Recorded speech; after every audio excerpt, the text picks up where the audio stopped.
Alors bonjour, mon nom est Pierre-Luc Poulain. Je vais être votre instructeur pour les prochaines capsules vidéo sur le laboratoire Advisor de la compagnie Morningstar. Donc on commence par la très grande base, c'est-à-dire qu'on commence avec le login dans le logiciel. Pour vous montrer aussi, vous le saviez peut-être déjà, mais juste pour vraiment prendre conscience, que c'est un logiciel qui est basé à partir d'un navigateur web. Vous voyez aujourd'hui, j'utilise Safari, mais vous pourriez utiliser Explorer ou Firefox ou Google Chrome comme navigateur. Donc, c'est quelque chose qui est basé web, donc qui n'est pas sur votre ordinateur et qui exige bien évidemment une connexion Internet. Donc, je vais faire ce qu'on appelle l'entrée ou le login.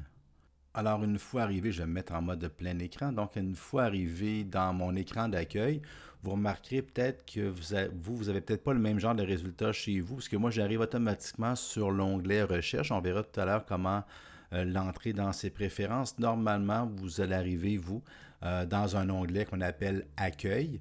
Et j'en profite pour faire rapidement le tour du propriétaire, on pourrait dire, de votre écran d'accueil, justement, sur le laboratoire Advisor. Vous allez vous rendre compte que vous avez trois formes de navigation. Vous avez la navigation ici qui est standard avec un menu en haut à gauche.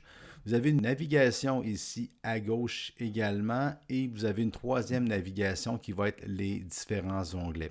On va aller directement juste faire un tour rapide parce que la première capsule vidéo, je vais juste vous faire un tour du propriétaire rapidement. Donc, on a l'onglet d'accueil qui peut être différent, encore une fois, dépendamment de votre option, dépendamment de comment votre institution financière a arrangé les choses avec Morningstar. Et chacun des modules qui est là est normalement, on pourrait dire, modulaire. Donc, on pourrait prendre les différents éléments que vous avez et les changer d'endroit.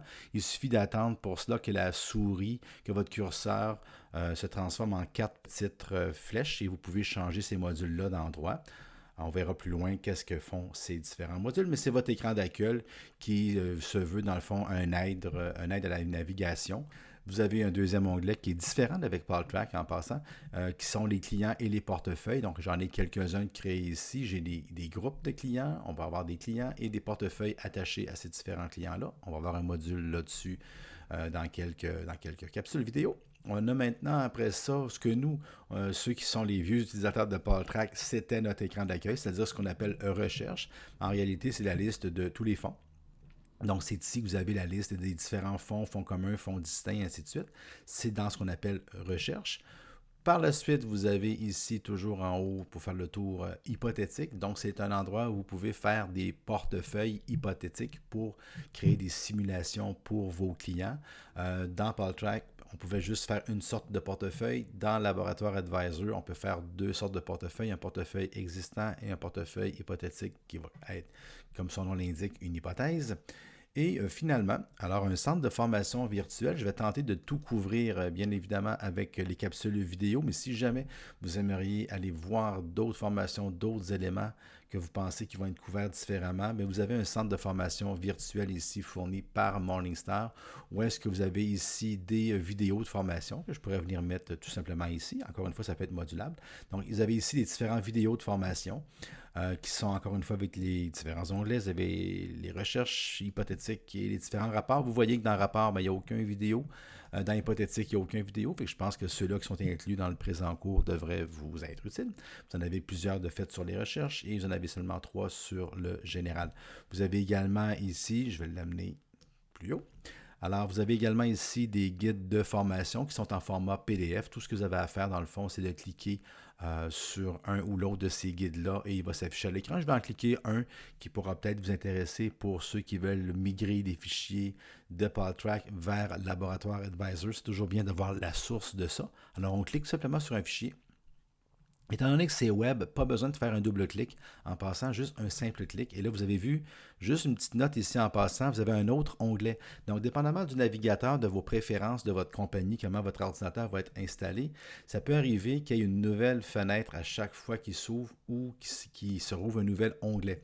Alors ça, c'est pas la problématique au niveau de Morningstar, c'est une problématique, si ça arrivait, qui serait plus au niveau de si vous utilisez Explorer ou Chrome ou ces choses-là et de vos préférences quand vous faites un clic. Alors ici, on voit, on est dans l'onglet du PDF et on a ici la documentation de Morningstar en ce qui concerne la migration des fichiers de PaulTrack vers Morningstar. Quand j'ai terminé, je peux faire imprimer.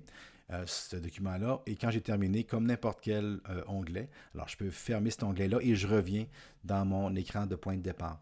Alors ça nous fait faire le tour finalement de nos onglets ici. Sur la gauche, vous avez dans le fond une forme de répétition de ce que vous avez à droite. Ce n'est pas nécessairement du contenu supplémentaire, c'est un contenu qui est accessible plus directement pour qu'on aille directement, exemple, au portefeuille au lieu de cliquer sur client et portefeuille. Ici, on va cliquer directement sur portefeuille et je vais avoir la liste de tous mes portefeuilles et ainsi de suite. Vous voyez que vous avez au niveau de chacun des dossiers la possibilité de l'ouvrir et de le fermer. On va faire le tour de tout ça en détail dans les prochaines capsules. Et ici, vous voyez, moi, je sais que comme utilisateur PaulTrack, je vais le redire plusieurs fois parce que je l'ai enseigné beaucoup. Vous avez ici quelque chose que vous pouvez le tasser, l'enlever de votre vue pour travailler plein écran. Moi, je préfère cette vue-là. C'est un petit peu moins dérangeant quand je travaille. Donc, vous pouvez l'avoir ou pas à votre écran. C'est votre décision. Un endroit où vous allez vous retrouver très souvent, ça va être au niveau des recherches, au niveau des fonds communs, par exemple. Anciennement, dans PaulTrack, c'était ce qu'on appelle des univers de fonds. Ici, on les a en accès direct.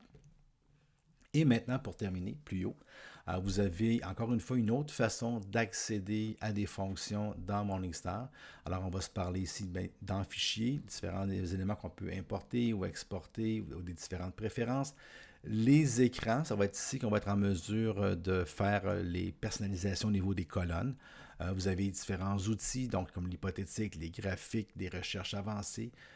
Puis vous avez bien sûr vos rapports et ça à ce niveau-là, ceux qui s'ennuient de PaulTrack un petit peu au niveau des rapports, je vous annonce que vous allez être en mesure de créer des magnifiques rapports avec les logiciels à Laboratoire Advisor et finalement votre module d'aide qu'on a parlé plus loin.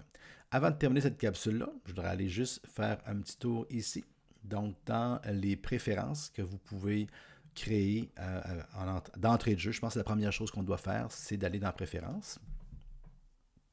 Encore une fois, vous notez qu'il s'est ouvert un nouvel onglet. Vous avez encore l'ancien onglet qui est là, le nouvel onglet. Et quand on change d'onglet, pourquoi je prends le temps au début de vous montrer ça, c'est qu'ici, les menus contextuels changent. Ça peut arriver.